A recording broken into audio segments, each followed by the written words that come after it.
आज आम्ही माननीय जिल्हाधिकारी साहेबांना निवेदन दिलेलं आहे। टीईटी आणि नीट या परीक्षा वारंवार पेपर फुटीचे प्रकार घडले असल्यामुळे विद्यार्थ्यांना मानसिक आणि त्यांचं आर्थिक नुकसान मोठ्या प्रमाणात होत आहे।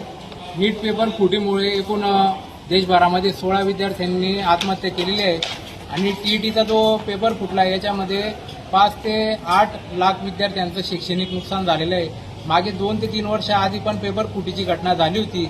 यामध्ये मोठ्या प्रमाणात भ्रष्टाचार झाला होता।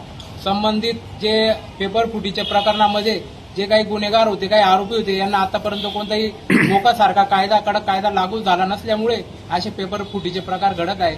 आणि बनावट शालार्थ आयडी करून नाशिक विभागामध्ये 3 ते 4 हजार शिक्षक हे शासनाचा हजारो ते लाखो रुपयाचा पगार घेत असून बोगस प्रमाणात शिक्षक भरती झाले असून या प्रकरणाची चौकशी सुद्धा झाली पाहिजे अशी आम्ही मागणी निवेदनामध्ये केलेली आहे।